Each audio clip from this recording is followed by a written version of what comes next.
रेखा गुप्ता सरकार ने किया वादा पूरा, यमुना में अब दिखेगी खूबसूरत क्रूज। मंत्री कपिल मिश्रा ने बताई खासियत। कपिल मिश्रा बोले दिल्ली में मिलेगी गोवा जैसी क्रूज सर्विस। और जिस चीज के लिए लोग गोवा जाते हैं या और दूर दूर जाते हैं, वही अनुभव क्रूज का दिल्ली में यमुना नदी में लोगों को मिलेगा। तो यमुना में क्रूज चलने की बातें तो आपने खूब सुनी होगी, लेकिन अब इस क्रूज पर सफर करने की तैयारी भी कर लीजिए। जी हाँ, दिल्ली में अब यमुना नदी में क्रूज सेवा शुरू करने की तैयारी अंतिम चरण में है। दिल्ली की रेखा गुप्ता सरकार के पर्यटन मंत्री कपिल मिश्रा ने बताया कि इस क्रूज का निर्माण कार्य मुंबई में लगभग पूरा हो चुका है और ये सेवा जल्द ही दिल्ली के लोगों के लिए उपलब्ध होगी। महाराष्ट्र के नवी मुंबई में मीडिया से बातचीत करते हुए कपिल मिश्रा ने बताया कि ये क्रूज यमुना नदी में संचालित किया जाएगा और इसका निर्माण मुंबई में किया जा रहा है। उन्होंने बताया कि क्रूज अब लगभग तैयार है और 20 जनवरी को मुंबई से दिल्ली के लिए रवाना होगा। क्रूज को दिल्ली पहुंचने में करीब 4 से 5 दिन का समय लगेगा। पर्यटन मंत्री के मुताबिक फरवरी महीने में दिल्ली की मुख्यमंत्री रेखा गुप्ता इस क्रूज सेवा का उद्घाटन करेगी।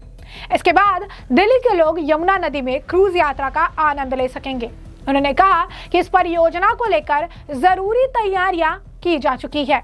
कपिल मिश्रा ने बताया कि क्रूज के लिए सोनिया विहार में जेटी तैयार कर ली गई है। क्रूज का शुरुआती पॉइंट वजीराबाद के अपस्ट्रीम इलाके से होगा। एक बार का क्रूज सफर लगभग 1 घंटे का होगा और इसमें एक साथ 40 यात्रियों के बैठने की व्यवस्था होगी। क्या कुछ और जानकारी दे रहे हैं वो सुनिए। देखिए, आप ये देख सकते हैं मेरे पीछे ये क्रूज है और ये क्रूज दिल्ली के यमुना रिवर पर चलेगा। लगभग फाइनल स्टेज पे इसका निर्माण कार्य मुंबई में ये बन रहा है। 20 जनवरी को यहाँ से इसको रवाना किया जाएगा दिल्ली के लिए और 4-5 दिन में दिल्ली पहुँचेगा। फिर इसमें इंजन फिट होंगे और लगभग फरवरी में किसी समय मुख्यमंत्री जी से समय लेकर इस क्रूज को दिल्ली की जनता को इसके लिए इसका लॉन्च करने जा रहे हैं। International experience, luxury experience, affordable prices में दिल्ली के लोगों को यमुना रिवर में मिलने जा रहा है। देखिए, जेटी बन के तैयार है सोनिया विहार में। अपस्ट्रीम वजीराबाद से ये चलेगा और 1 घंटे का राउंड है। एक बार में लगभग 40 लोग इस क्रूज में आ सकते हैं। इसमें फूड, एंटरटेनमेंट, म्यूजिक, इस प्रकार की गतिविधियां भी होंगी और हम इसमें इंडिविजुअल और ग्रुप दोनों प्रकार के पैकेज हम शुरू करने जा रहे हैं। और जहां से ये क्रूज चलेगा उस जगह पर वाटर स्पोर्ट्स का एक हब और रिक्रिएशनल एक्टिविटीज़ का एक अलग से जोन वो भी हम लोग बनाने जा रहे हैं। तो बहुत दिनों से दिल्ली वालों को इस प्रकार की एक प्रतीक्षा थी और जिस चीज़ के लिए लोग गोवा जाते हैं या और दूर दूर जाते हैं, वही अनुभव क्रूज का दिल्ली में यमुना नदी में लोगों को मिलेगा। तो जैसे कि आपने उनका बयान सुना, साथ ही साथ उन्होंने ये भी बताया कि जहां से क्रूज की शुरुआत होगी उस स्थान को वाटर स्पोर्ट्स और मनोरंजन गतिविधियों के केंद्र के रूप में विकसित किया जाएगा। यह इलाका लोगों के लिए एक नया आकर्षण बनेगा। पर्यटन मंत्री ने कहा दिल्ली में शुरू होने वाली यह क्रूज सेवा लोगों को गोवा जैसी क्रूज यात्रा का अनुभव देगी। उन्होंने उम्मीद जताई कि इस पहल से दिल्ली के पर्यटन को बढ़ावा मिलेगा और यमुना नदी के किनारे लोगों को एक नया अनुभव भी मिलेगा। अब इस क्रूज की खासियत भी जान लीजिए। ये एक कैटामराइन स्टाइल की बोट है जिसे नीचे से 2 पतवार होते हैं। ये डिजाइन नाव को नदी से स्टेबिलिटी देता है ताकि वो डगमगाए नहीं। थोड़ी इसकी जानकारी वहाँ पे मौजूद अधिकारी भी दे रहे थे। सुनिए क्या कुछ वो बता रही कपिल मिश्रा को। ये फॉर्म है, उसमें दो पार्ट्स हैं उसके अंदर। तो हल जो है वो ऐसे, ये नहीं होगा कि पहले ऐसे आता था, अब ये ऐसे है।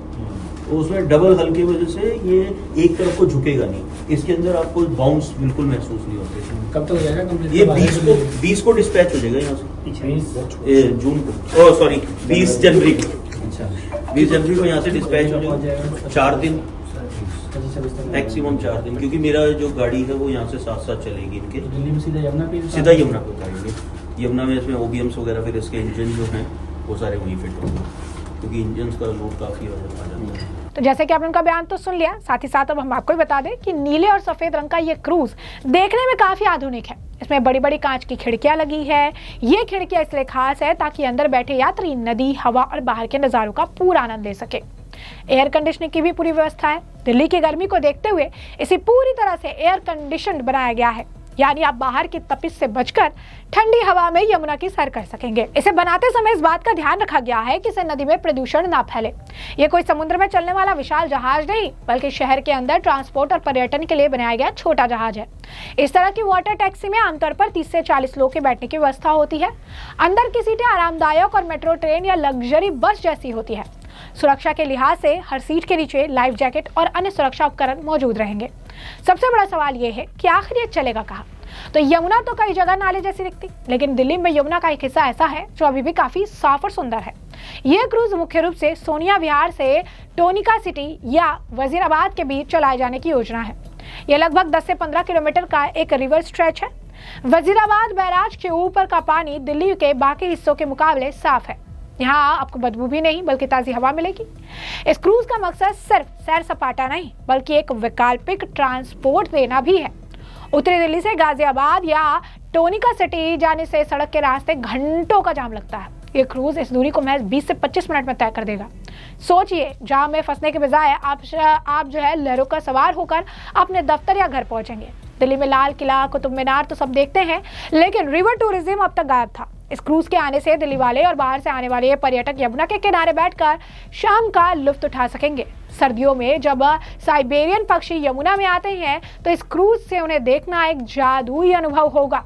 और ऐसे में आपको बता दें कि मुंबई में गए थे देखने के लिए, नवी मुंबई में सारा कुछ उन्होंने देखा, तो ऐसे में मुंबई में हो और मीडिया वाले मुंबई से जुड़ा सवाल ना पूछे, ऐसा तो हो ही नहीं सकता है।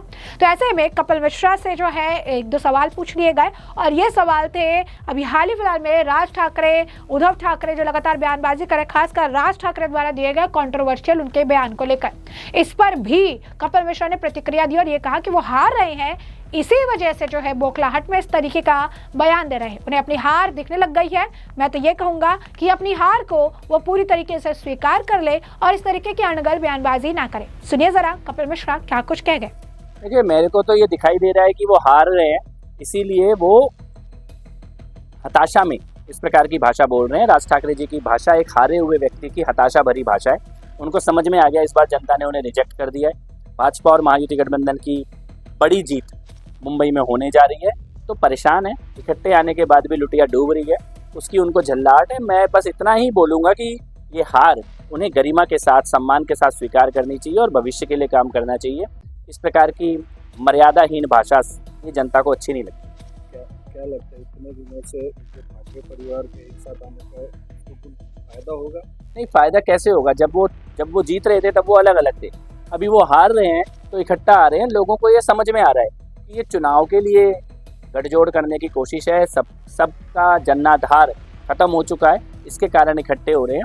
लेकिन ये जो चुनाव परिणाम है ये उन्हें बता देगा कि इस प्रकार का गिमिक पब्लिक में नहीं चलता। पब्लिक को देशभक्ति और विकास, डेवलपमेंट और नेशनलिज्म, इसके लिए मुंबई वोट करने जा रहा है और प्रचंड बहुमत से महायुति गठबंधन की सरकार यहाँ बनने जा रही है। क्या लगता है महानगरपालिकाओं से बीजेपी के हमारा रिकॉर्ड विजय इस बार होने जा रही है और जो ग्राउंड का सेंस है, जो जनसभाओं में और जनता से मिलकर हमें महसूस हो रहा है, उससे ये बात स्पष्ट है कि लोगों ने मन बना लिया है कि प्रधानमंत्री मोदी जी, मुख्यमंत्री देवेंद्र फडणवीस जी के साथ आगे बढ़ते हुए एक इस प्रकार की कॉरपोरेशंस महाराष्ट्र में दी जाए जो महाराष्ट्र को भविष्य के लिए तैयार करे। तो जैसा कि आपने इनका बयान सुन लिया है और हमने आपको जो पूरा मामला है विस्तार से बता दिया है कि ये पूरा मामला क्या है। इस पूरे मामले पर अब आपकी भी जो राय हो हमें कमेंट सेक्शन में कमेंट करके जरूर से जरूर साझा करिएगा। धन्यवाद।